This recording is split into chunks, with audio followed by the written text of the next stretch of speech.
The restaurant manager knocked over my water and cleared my table for a famous actress. Celebrities only, not nobodies in t-shirts. Get out, I texted the board. Minutes later, the head chef shut off the stoves, gathered the staff, and bowed to me. Boss, we're done here. No one cooks for her. The water hit my chest before I could react. Cold, deliberate. The ice cubes slid down my gray t-shirt and onto the polished marble floor with tiny clicking sounds that echoed in the sudden silence. I looked down at myself, at the spreading wet stain, at the cubes melting at my feet, at the remains of my $38 appetizer, burrata with heirloom tomatoes, sliding off the table into the puddle. The manager stood over me, pitcher still in hand, smirking. Oops, how clumsy of me. I'm David Chen, 41 years old. I own 7 high-end restaurants across 3 states. Combined annual revenue, $47 million.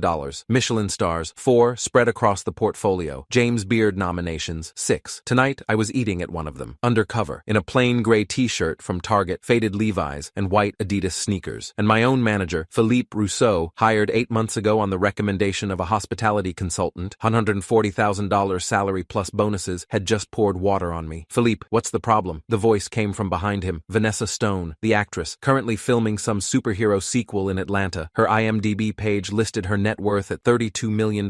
Her entourage, publicist, assistant, bodyguard, blocked the aisle like a human wall. Outside the floor-to-ceiling windows, paparazzi cameras flashed. No problem at all, Miss Stone, Philippe said, his French accent suddenly thicker. He turned back to me, his voice dropping to a hiss. This gentleman was just leaving. I have a reservation, I said calmly. My hand stayed flat on the table. Didn't shake, didn't clench. Table 12, 8 o'clock. Name is Chen. Not anymore. Philippe grabbed my plate, the burrata I'd barely touched, the heritage tomatoes that had cost us $8.50 per pound from the organic farm in Decatur. This table is for VIP guests. You're wearing a t-shirt and sneakers. You clearly don't belong here. The dining room went silent. 68 seats. Thursday night. Fully booked at $185 per person average. Every head turned toward us. Every conversation died. I booked this table 2 weeks ago, I said. Confirmed it yesterday. Prepaid the deposit. Philippe leaned close. His breath smelled like cigarettes and the espresso he'd been sneaking in the kitchen. I don't care if you booked it 2 years ago. Miss Stone wants this table. She has 12 million Instagram followers. She's important. You're nobody. He snapped his fingers at a busboy. Miguel, 22, been with us for 3 years, saving money for nursing school. Clear this, now. Miguel looked at me, then at Philippe. His hands hesitated. Now, Philippe barked. Miguel started clearing. His eyes met mine. Sorry, his expression said. Vanessa laughed. High, bright, the kind of laugh that sounds like crystal breaking. Finally, someone who actually knows how service works. Do you know how many restaurants treat regular people better than celebrities? It's exhausting. She sat down in my chair before Miguel had even finished wiping the water. Philippe tossed a wet napkin onto the table in front of me. You're making a scene. Leave before I call security. I'm wet, I said quietly. You spilled water on me. You spilled it on yourself. The lie came out smooth. Practiced. Clumsy people shouldn't dine at establishments like this. Perhaps try Applebee's. I hear they're very accommodating. The lie hung in the air. Everyone had seen what happened, but no one said anything. Because that's how it works when you're nobody in a t-shirt and the person across from you has money and fame and a publicist taking notes. I'd like to speak to the owner, I said. Philippe's smile widened. The owner doesn't speak to people like you. He's a very busy man, very important. Now get out before you embarrass yourself further. I needed to understand something, needed to see how far this went. So I asked, what if I can't afford another meal tonight? What if this was a special occasion? Then you shouldn't have chosen a restaurant above your means. He gestured to my clothes. Everything about you screams discount store. This is a temple of cuisine, not a soup kitchen. Someone at the next table, a woman in Chanel dripping with diamonds, laughed into her wine glass. Philippe, I said, last chance. I need to speak to your supervisor. I am the supervisor.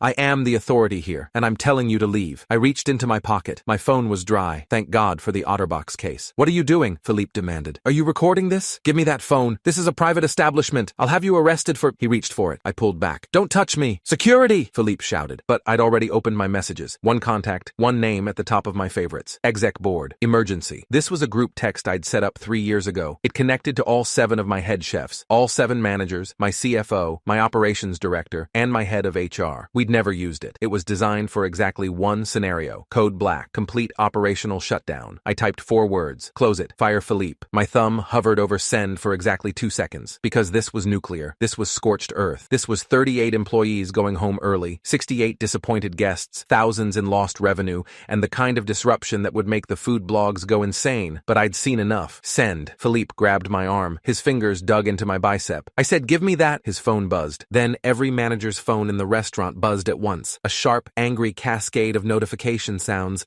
that cut through the classical Debussy playing over the speakers. Philippe froze. His grip loosened. hand. He pulled out his phone. His face went white. Actually white, like someone had drained all the blood. What? Vanessa demanded, looking up from the menu. What's wrong? Philippe stared at the screen. His hand started shaking. The phone almost slipped from his fingers. The message on his screen, I knew exactly what it said because I'd watched our IT director program it last year. Code Black activated all operations, cease immediately. Owner directive, restaurant closure manager, Philippe Rousseau, terminated, effective immediately. Do not serve, do not cook, do not clean. Await further instructions. The kitchen doors burst open. Chef Marcus Washington walked out, 6'3", 240 pounds, tattooed arms visible under his rolled-up sleeves, white apron covered in sauce stains from the dinner service, 22 years cooking professionally, 11 years with my restaurants, graduate of the Culinary Institute of America, winner of the 2019 Atlanta Chef of the Year award. Behind him came the sous chefs, the line cooks, the pastry team, the prep cooks, everyone, 18 people in chef's whites, walking out of the kitchen in formation. They were untying their aprons. Marcus! Felipe shouted, his voice cracking. What are you doing? Get back in the kitchen! We have orders! Marcus didn't look at him. He walked straight to my table, to me, to the man in the wet t-shirt sitting in a puddle of water. Then he bowed, a formal, respectful bow, the kind you see in high-end Japanese restaurants. Mr. Chen, Marcus said, his deep voice carried across the now silent dining room. We received the Code Black notification. The stoves are off. The gas lines are shut down. The staff is clocked out. He turned to Philippe. His expression was stone. We don't work for people who humiliate our boss. Philippe's mouth opened, closed, opened again. No sound came out. Vanessa stood up fast, her chair scraping. She knocked over her wine glass, a 2015 Chateau Margaux, $340 a bottle. Red liquid spread across the white tablecloth like blood. Boss? He can't be owner, I finished. I stood up slowly, water still dripping from my shirt, ice cubes still melting at my feet. David Chen, I own this restaurant and 6 others. Lotus Garden in Charlotte, Ember and Oak in Nashville, The Pearl in Savannah, Meridian in Charleston, Copper and Sage in Birmingham, and Harvest Moon in Athens. I looked at Philippe, at his white face, at his shaking hands, at the sudden understanding in his eyes. I dress like this when I visit my restaurants, I said quietly, to see how staff treat regular customers, how they treat people who don't arrive in Maseratis, who don't have publicists, who don't have 12 million followers. Mr. Chen, Philippe stammered. I didn't know. I couldn't have known. Exactly, I said. You didn't know, so you treated me like garbage. I turned to Marcus. Kill the lights. Lock the doors. We're done here. Yes, chef. Marcus snapped his fingers. The kitchen staff moved like a choreographed dance. The pendant lights over the tables dimmed. The recessed lighting faded to black. The music cut off mid-note. The gas lines to the stoves shut down with an audible click, click, click that sounded like a countdown. Someone gasped. A woman's voice. What's happening? We're closing, I said, loud enough for everyone to hear. Effective immediately, due to management misconduct. Philippe fell to his knees, literally fell. His expensive slacks,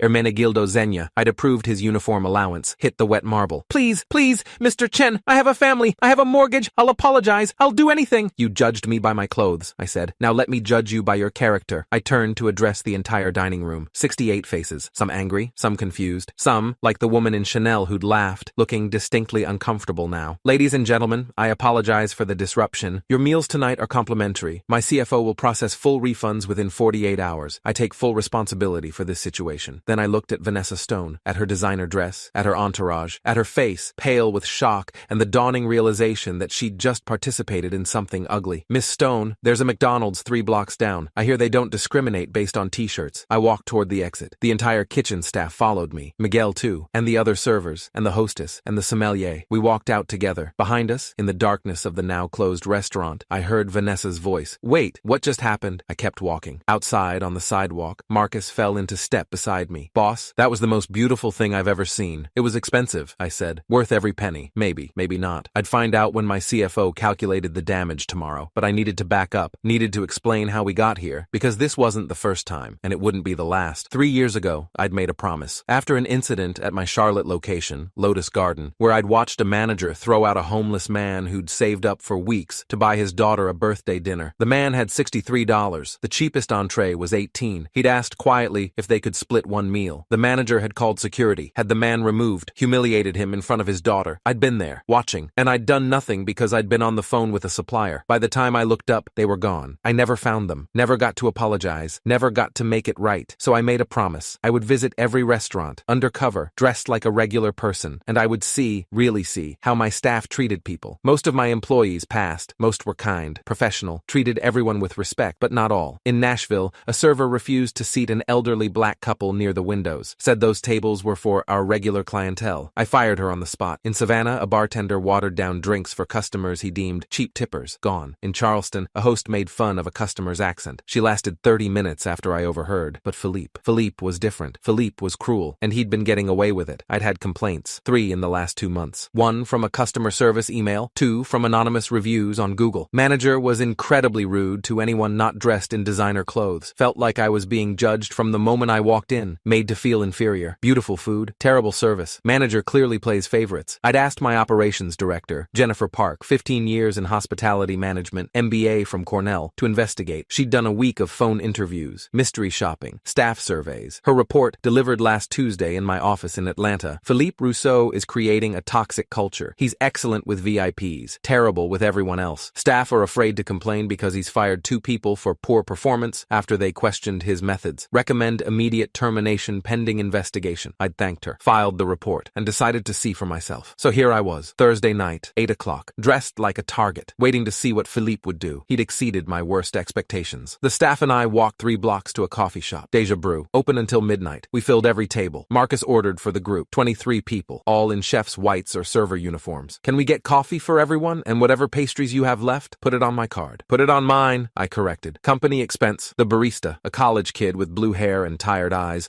looked at our group. Are you guys okay? You look like you just escaped something. We did, Marcus said. I pulled out my laptop, opened the shared drive where all restaurant surveillance footage lived, found today's date, found the timestamp, 7:47 p.m. The video showed everything. Philippe grabbing the water pitcher, Philippe accidentally tipping it onto my shirt, Philippe's smirk, Philippe's words, no audio, but his lips were clear enough for anyone who could read lips. I exported the clip, sent it to Jennifer Park and to our head of HR, Robert Martinez, 23 years in human resources law, currently handling 3 other termination cases. My phone rang immediately. Jennifer, I'm watching it now, she said. This is assault, battery. We need to file a police report. Tomorrow, I said. Tonight I need to handle the staff. The board is going to want a full accounting. They'll get it. How much did we lose tonight? I heard typing. Rough estimate, $18,000 in revenue. Food cost around $4,200. Labor was already paid. Biggest loss is reputation. Can you draft a press release? Already working on it. Want to position this as a stand against discrimination and classism? Yes. And Jennifer, I want Philippe blacklisted. Every restaurant group we're connected with. Every hospitality network. He doesn't work in fine dining again. That's aggressive. He poured water on a customer, then lied about it, then tried to have security remove them. If I hadn't been the owner, he'd have gotten away with it. Silence. Then, I'll make the calls. I hung up, looked at my staff, 23 people who'd walked out with me, who'd shut down a fully booked service, who'd chosen loyalty over paychecks. Everyone listen, I said. You're all getting paid for a full shift tonight, plus a $500 bonus for each of you, plus tomorrow off, paid. Cheers. Applause. What about Philippe? Miguel asked. Is he really fired? Effective immediately. He'll never manage another one of my restaurants. Good, said Sandra, one of the senior servers, 53 years old, 28 years in restaurants. He told me last week that I was aging out of front of house, said I should consider retiring before I embarrass myself. My jaw clenched. Why didn't you report that? He's the manager. Who was I supposed to report him to? Me. Always me. Anyone in this company can reach me directly. I pulled out my business cards, started handing them out. My personal cell, my email. You see something wrong? You tell me. No retaliation, no consequences. I promise. Marcus cleared his throat. Boss, there's more. Felipe's been skimming. Everyone went quiet. Explain, I said. He's been adding phantom reservations, booking tables under fake names, then seating walk-ins and pocketing the deposits. How long? At least 4 months, maybe longer. How much? We think around $30,000. My hands clenched into fists. Why didn't anyone tell me? He said you knew, said it was an approved practice to maximize revenue. I closed my eyes, breathed. It's not approved. It's theft, and I'm going to prosecute. I called Jennifer back. Add fraud to the list. Marcus says Felipe's been skimming deposits. I need a forensic audit tonight. I'll get our accounting firm on it. This is going to be a long night for all of us. Next call was to our lawyer, Patricia Brennan, 18 years in employment law, partner at Morrison & Associates. She answered on the second ring. David, I heard. Jennifer briefed me. I'm already drafting the termination documents. I want a police report filed. Assault, battery, fraud, everything. That's going to be messy. You sure you want law enforcement involved? He assaulted a customer. That customer happened to be me. But what if it hadn't been? What if it had been someone who couldn't fight back? Fair point. I'll contact Atlanta PD in the morning. Thank you. I looked at my staff again, at their faces, at their trust, at their belief that I'd do the right thing. One more thing, I said. I need to know if Philippe did this to anyone else. Any other customers, any other staff. I need the truth. Slowly, hands started raising. Sandra. He screamed at a customer for sending back overcooked steak, called her too stupid to appreciate proper meat. Miguel. He threw a plate at me last month, hit my shoulder, said I was too slow. Christina, the hostess. He told a gay couple they couldn't hold hands at their table, said it made other guests uncomfortable. David, a line cook. He called my accent unprofessional, told me to sound more American or find work at a taqueria. 7 more more stories, 7 more instances of cruelty. I documented everything, names, dates, details. By the time we finished, it was past midnight. The coffee shop was closing. My coffee had gone cold hours ago. Tomorrow, I said, we're implementing new policies, anonymous reporting system, monthly staff meetings where I'm present, quarterly culture audits, and every manager undergoes sensitivity training or they're terminated. No exceptions. What about tonight? Marcus asked. What about the restaurant? We reopen Friday. New management. You're the interim GM until we find someone permanent. Me? You walked out first. You stood up for what was right. That's leadership. He looked stunned. I don't know what to say. Say you'll take the job. Yes. Absolutely yes. Good. Now everyone go home. Get sleep. We rebuild tomorrow. I drove home alone. My shirt was still damp. My jeans uncomfortable. My phone kept buzzing with messages. The story was already leaking. Someone, probably a guest, had posted on social media. The video of the kitchen staff walking out. The lights going dark. My confrontation with Philippe. By morning, it would be everywhere. I was right. Friday morning, my phone had 127 missed calls. The restaurant's Instagram had 50,000 new followers. The hashtag T-shirt CEO was trending locally. News stations wanted interviews. Food bloggers wanted statements. Yelp was flooded with reviews, both supportive and critical. Finally, a restaurant owner with integrity. This was unprofessional. He disrupted everyone's evening. Philippe deserved it. I was there. I saw everything. Chen is a hero. Chen is a vindictive billionaire. I ignored most of it, focused on the work. Jennifer's forensic audit confirmed Marcus's suspicion. Philippe had stolen $34,700 over 5 months. The evidence was damning. Fake reservation names, deposits that disappeared, cash transactions with no record. We filed a police report Friday afternoon. Detective Raymond Cooper, 12 years with Atlanta PD's white-collar crime unit, took our statement. This is straightforward theft, he said, reviewing the documents. Plus, the assault captured on camera. We'll issue a warrant. Philippe was arrested Saturday morning. At his apartment in Buckhead, the news crews caught it on camera, him being led out in handcuffs, his face red with anger and humiliation. Sunday, Vanessa Stone posted an apology on Instagram. I was wrong. I participated in something cruel and classist. I should have stood up for the customer. Instead, I benefited from his mistreatment. I'm deeply sorry. I'm also donating $50,000 to hospitality worker advocacy programs. It was PR, obviously, but at least it was something. Monday, we reopened, with Marcus as GM, with new policies, with a line out the door of people who wanted to see the restaurant where the owner shut everything down. Reservations booked solid for 3 months. Tuesday, the James Beard Foundation called, wanted to interview me about restaurant culture and discrimination in fine dining. Wednesday, Philippe's lawyer called Jennifer, wanted to settle. Philippe would plead guilty to theft and assault, would pay restitution, would accept a permanent ban from our restaurant group. We accepted. Thursday, 1 week after the incident, I visited the restaurant again, in a suit this time, as the owner, publicly. The staff applauded when I walked in. Customers took photos. Marcus gave me a tour of the new systems he'd implemented. Comment cards at every table, he explained. Anonymous. Go straight to you, not to management. Also installed new security cameras with audio, and we're doing monthly town halls. Perfect, I said. I sat at table 12, the same table. Ordered the same burrata appetizer. This time, the server, Miguel, promoted to senior server, treated me like royalty. But I watched him treat the couple at table 6 the same way, and the family at table 9, and the solo diner at table 3. Everyone got the same respect, the same care, the same dignity. That's when I knew we'd gotten it right. 3 months later, the story had faded from the news cycle. Philippe had been sentenced to 6 months in jail and 2 years probation, had to pay back the stolen money plus damages. His name was mud in the hospitality industry. Vanessa Stone came back, made a reservation under her real name, brought a smaller entourage, tipped 40%. Marcus thrived as GM. We made the position permanent, gave him a significant raise. And me? I kept doing my undercover visits every month, different restaurant, different outfit, same purpose. Because the truth is, you never really know how people treat others until you're the one being treated poorly. You never really understand power